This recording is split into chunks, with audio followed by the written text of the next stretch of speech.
السلام عليكم، عاملين ايه؟ المفروض ان انا عندي فاينل بكره، همتحن ان شاء الله انترناشونال تريد. لسه باقي لي شويه في الماده، يعني ما لسه ما خلصتهمش، انا لسه هبتدي فيهم، لسه مصليه المغرب.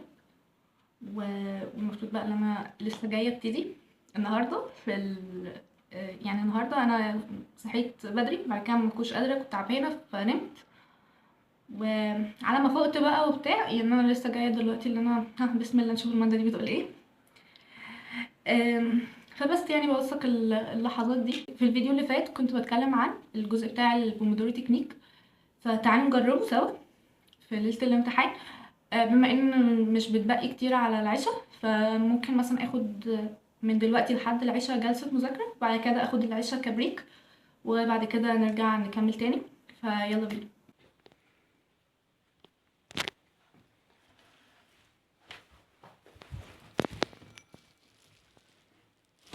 قبل لا تستسلم فكر ليش انت تماسكت طول الفترة اللي راحت. قبل لا تستسلم فكر هل فعلا الحلم بهالسهولة تيأس من تحقيقه. قبل لا تستسلم فكر سنوات كثيرة مضت وانت تسعى وتجتهد، والحين يمكن يكون آخر المطاف ترفع الراية البيضاء. فإذا اطمأننتم فأقيموا الصلاة إن الصلاة كانت على المؤمنين كتابا موقوتا. المفروض ان دلوقتي خلصت جزء بسيط، يعني كان introduction كده عن theory هناخدها. وبعد كده العشاء أذنت فصليت العشاء، وبعد كده رجعت أكمل مذاكرة تاني، بس حاساني بقى فصلانة ودماغي تعباني. مش عارفة أعمل ايه بصراحة. فكان في المهم كان في بوست شايفاه على فيسبوك، اللي هو نظام البومودورو اللي احنا اتكلمنا عنه، بس هي كانت مش فاكرة اسمها ايه، بس هي كانت بتقول اللي هي واخدة 25 دقيقة مذاكرة، 5 بريك، و5 بتحفظ فيهم أي واحدة من القرآن. طبعًا القرآن بيبقى فيه بركة رهيبة، رهيبة، رهيبة. أنا كان في فترات كنت باذاكر فيها نفس النظام ده، اللي هو كنت بس كنت باقراهم بقى، ما كنتش باحفظ مثلًا. فكنت باقرا صفحة مثلًا أو ربع، وبعد كده أذاكر، بعد ما أخلص المذاكرة أروح قارية مثلًا ربع أو كده. كانت بتبقى حاجة ما شاء الله، وكانت الواحد بيحس إن دماغه رايقة كده وفايقة، وبتحس بطاقة وبركة في وقتك. فهنعمل كده دلوقتي. هابتدي إن شاء الله. أنا عندي هنا المصحف جنبي، فهاقرا يعني هابتدي اللي أنا أقرا يعني، وهامشي على النظام بتاع البومودورو ده. بس هو لإن أنا في وقت final يعني وكده، فمش هينفع حوار اللي هم 25 دقيقة، مش حاجة عملية لإن إحنا محتاجين ننجز يعني. فأنا ممكن آخد مثلًا ساعة، وبعد كده 5 دقايق بريك، و5 دقايق قرآن، يبقى كده كأننا فصلنا 10 دقايق. فبس. فاللي بيفهم خطورة غياب القرآن عنه هيتعامل مع الورد بتاع مختلف، هيتعامل فعلا، وخصوصا لما يمر بأزمة وضغوط ويرجع للقرآن هيجد صدره بينشرح حتى لو مش فاهم ايه اللي حصل.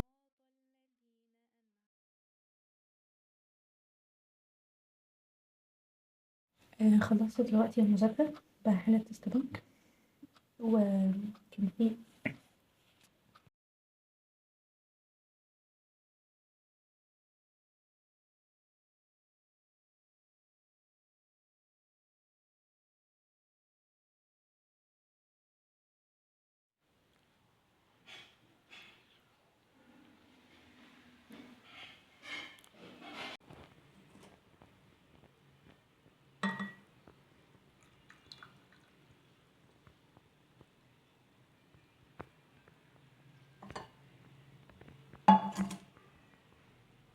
المؤمن القوي خير وأحب إلى الله من المؤمن الضعيف، وفي كل خير احرص على ما ينفعك، واستعن بالله ولا تعجز. طيب يا رب، وإن أصابك شيء فلا تقل لو أني فعلت كان كذا وكذا، وأشتغل بالخيالات وبأحلام اليقظة وبالعيش بالماضي وبالروايات الرومانسية وبالأفلام وبالأغاني الحالمة وبالأناشيد الإسلامية الحالمة.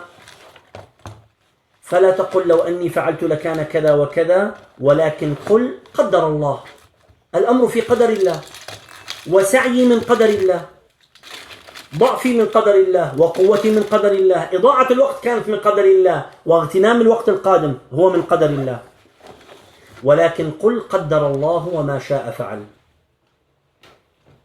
لسه هروح الامتحان ان شاء الله دلوقتي.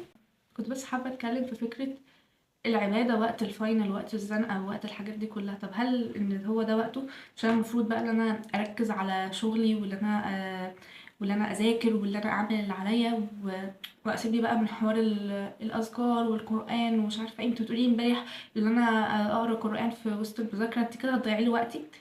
هو انا بس حابه اقول حاجه، ان لو انت ما استعنتش بالله في الاوقات دي، هتستعين بيه امتى؟ بجد يعني امتى؟ القرآن والأذكار والصلاة والحاجات دي كلها بجد هي بتعينك على المذاكرة، وبتعينك على اللي انت تقدر تكمل.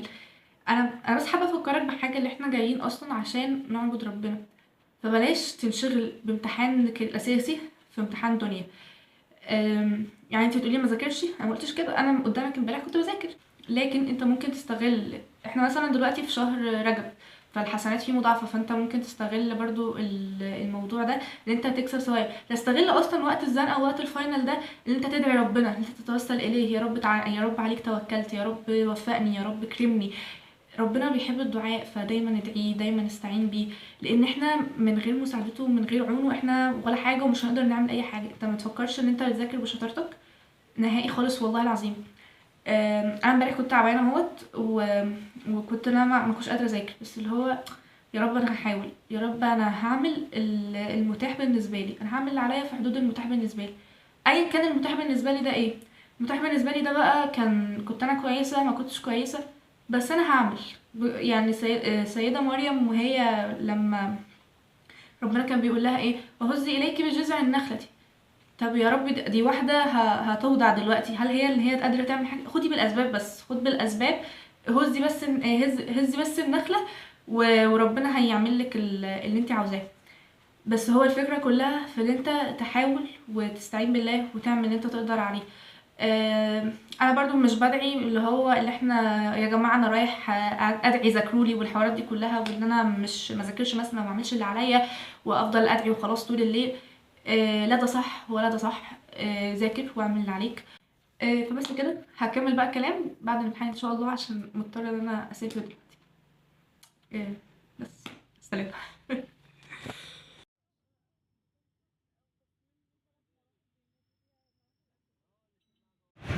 الساعة دلوقتي إلا 5، فأنا رايحة الامتحان اهو.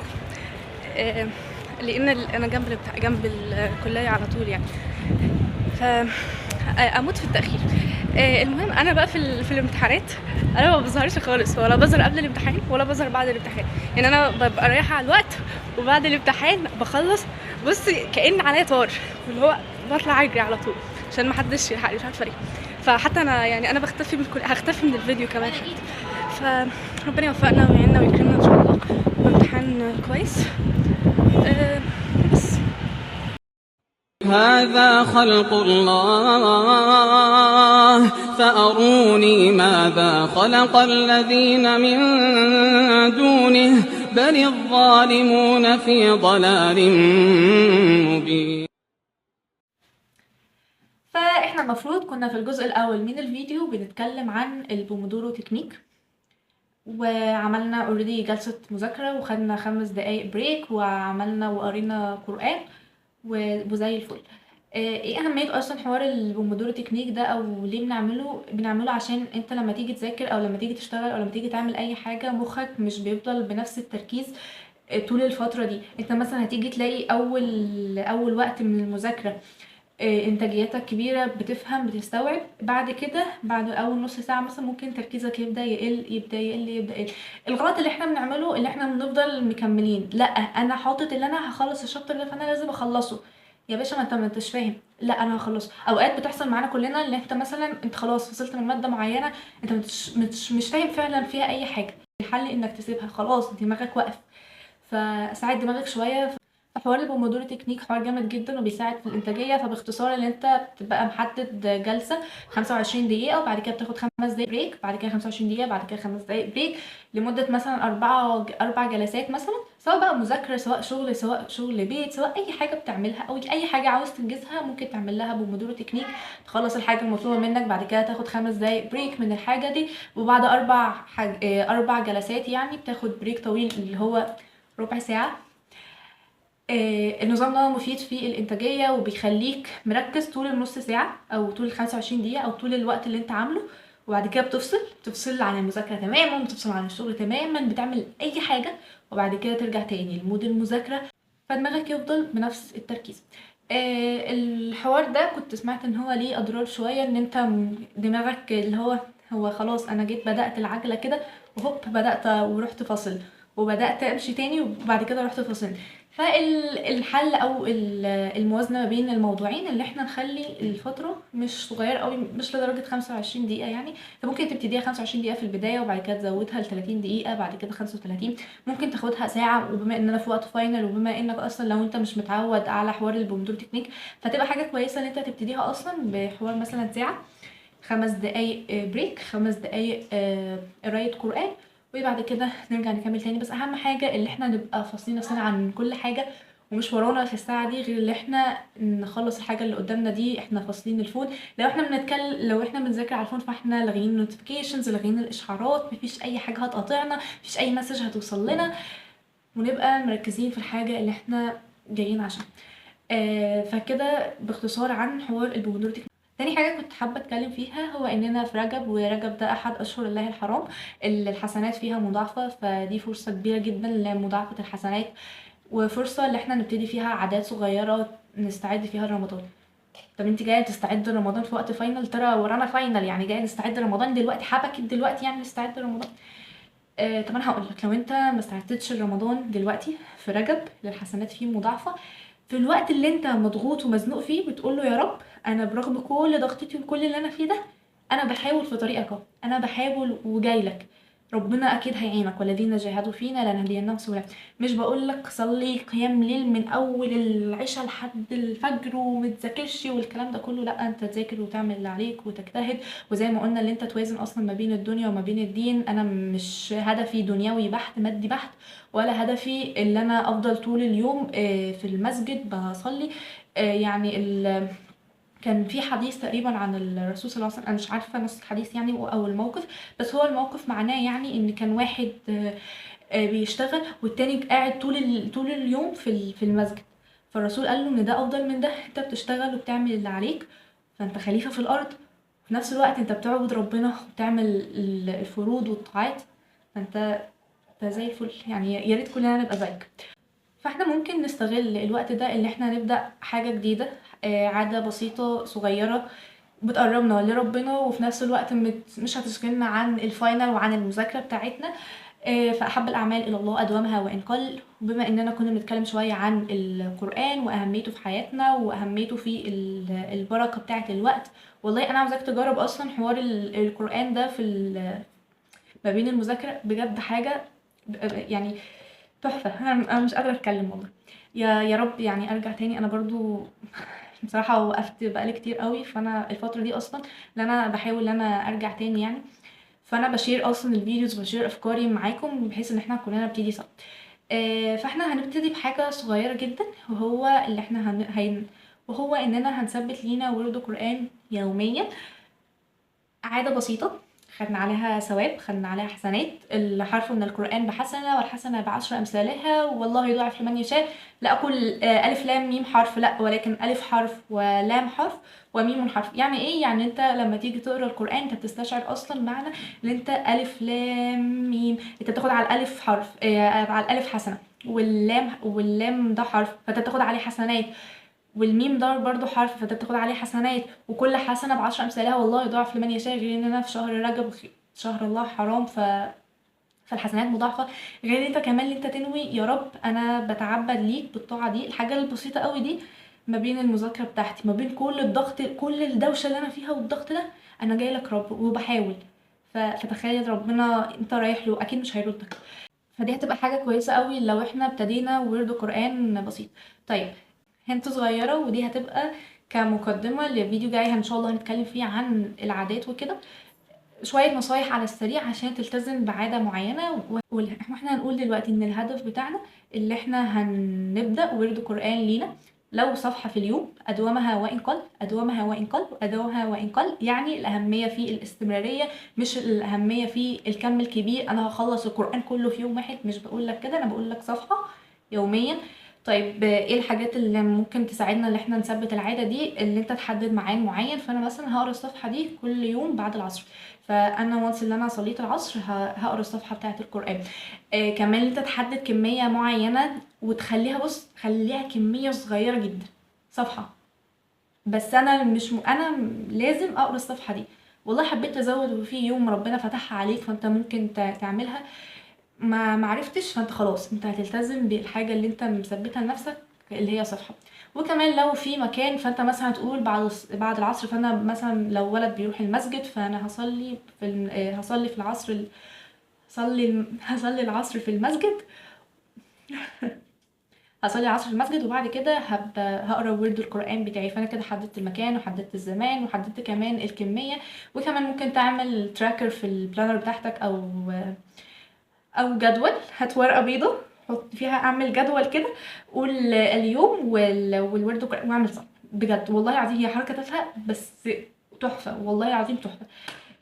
فانا دلوقتي قررت ان انا ان شاء الله برضو هبتدي حوار الورد القرآن ده، وهكتبه في البلانر بتاعتي. انا لسه ما جبتش بلانر للسنه الجديده، فمعايا البلانر بتاعت 24 لسه عشان انا مضغوطه في الفاينل. بس ادينا بنحاول يعني. فيلا بينا نشوف هنعمل التراكر ده ازاي وبس.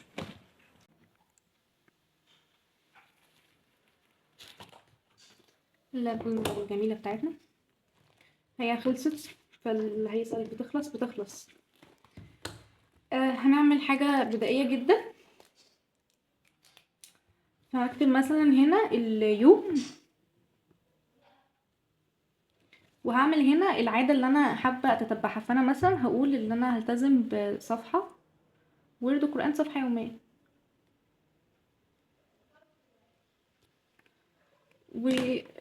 الهايلايتر التحفة بتاعنا اهو. هنبتدي النهارده الايه؟ النهارده السبت، فمثلا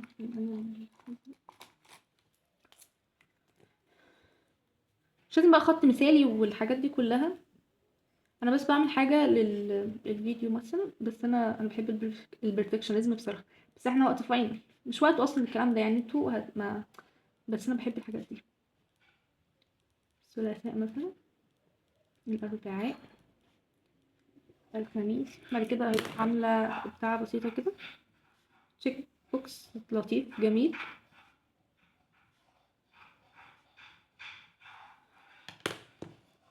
وانس اللي انا عملت مثلا الورد القرآن بتاعي النهارده، فانا هروح عامله علامه صح. تحفه. فاحنا ان شاء الله هنحاول احنا نلتزم بالعاده بتاعه ورد القرآن صفحه بس واحده يوميا، وهنتابع بقى مع بعض في الفتره الجايه. وبس يا سيدي، ده كان الفيديو بتاعنا النهارده. متنساش تعمل لايك للفيديو وتعمل سبسكرايب للشانل، وتحدد لك عادة بسيطة عشان تلتزم بيها. زي ما قلنا مثال ورد قرآن، ممكن مثلا تعمل عادة اللي انت تستغفر، اللي انت تصلي على النبي، اللي انت تبقى ليك ذكر معين في المواصلات وانت رايح الامتحان وانت جاي من الامتحان. متفوتش الفرص دي كلها. احنا زي ما قلت اللي احنا في رجب، فدي فرصة اصلا ان احنا نبتدي صفحة جديدة مع ربنا. طالما احنا عايشين فاحنا لسه عندنا فرصة ان احنا نبتدي. وربنا عطينا كل يوم وكل لحظة عشان نتوب ونطور نفسنا ونرجع لربنا. فاحنا نقدر عادي نبتدي من جديد، نقدر نعمل الصفحة دي. لو احنا كنا غلطنا في الصفحة دي فاحنا نقدر عادي نقلب الصفحة، نبتدي صفحة جديدة بيضة ونمسح كل اللي فات عادي جدا. بس استعن بالله ولا تعجز. وإذا سألت فاسأل الله، وإذا استعنت فاستعن بالله. وان شاء الله اشوفكم في الفيديو الجاي. وفي النهاية ما تنساش تصلي على النبي. مع السلامة. وأن ليس للإنسان إلا ما سعى وأن سعيه سوف يرى ثم يجزاه الجزاء الأوفى.